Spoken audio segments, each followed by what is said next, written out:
Dan gaan we over naar Remco Vicentini. Hij is van de Fundación Vicentini en hij is druk bezig met het wereldkampioenschappen voor kinderen. Daar is al vaker aandacht aan besteed, maar gisteren waren de eerste, of nee niet gisteren, dinsdag waren de eerste oefenwedstrijden.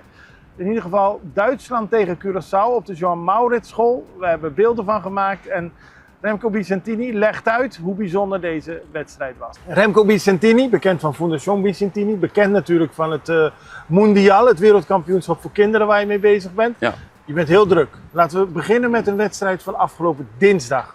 Ik zag een wedstrijd tussen Nederland, of tussen Curaçao en Duitsland. Sorry, ik zit met Ja. Curaçao en Duitsland. Wat was dat voor wedstrijd? Nou ja, goed. Kijk, zoals een normale WK spelen ze ook voorbereidingswedstrijden. Goed zo. En we spelen het hele WK na van het echte normale WK voor de kinderen.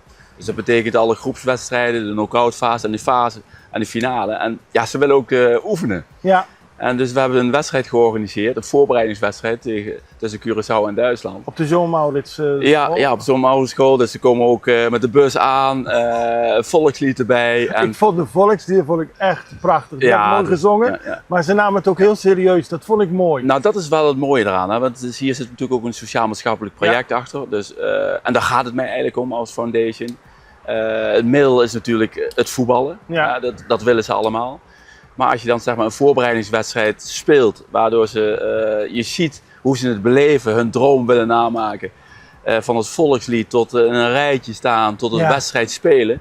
Ja, dat is natuurlijk uniek en dat is nog een begin. En dan heb je, en waar het om gaat, kijk, de participatie, het verbinden met elkaar, als zo'n hele school daarachter staat. Ja, allemaal juichen. Ja, dat is natuurlijk een ongelofelijke motivatie voor wat het dadelijk gaat brengen op het echte toernooi. En de sociaal-maatschappelijke activiteiten, waar ben je nu mee bezig? Nou, eigenlijk achter het sportieve gedeelte, het WK voor jeugd, zitten projecten over inclusie, participatie, verbinding en gezondheid. Ja. Dus we hebben een loting gehad in januari. De scholen en de wijken zijn live op televisie. De scholen en de wijken zijn gekoppeld aan een land.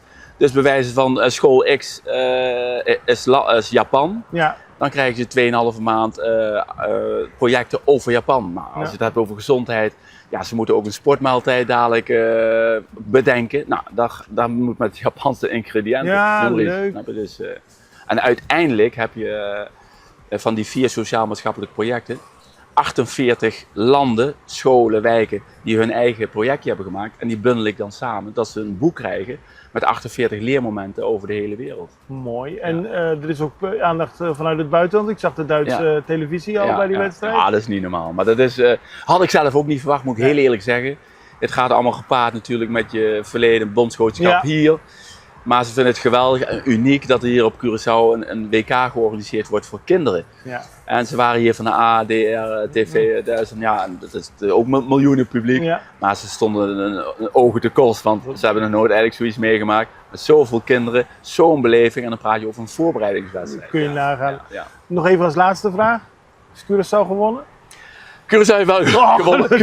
Curaçao speelde uit bij Duitsland. Ah, dat was ook mooi, leuk dat je het vraagt. Kijk, de reguliere speeltijd was het 2-2. Daarna hebben we penalties gedaan, dus ieder 3 penalties. En Duitsland won. En, het was ook Duitsland of Curaçao? Curaçao won. Maar het was ook vooraf heel leuk. Kijk, die kinderen zijn er zo mee bezig. Kijk, ik wilde ze de Mundial ook geven. Maar ze zeggen nee, we willen hem niet aanraken, want dat brengt ongeluk. Dus het besef waar ze het voor doen is enorm. En de motivatie die ze krijgen, nu ook van de ouders en ook voor iedereen op Curaçao, dat brengt hun dromen een stukje dichterbij, denk ik. We blijven je volgen. Hartstikke mooi. Dankjewel. Oké.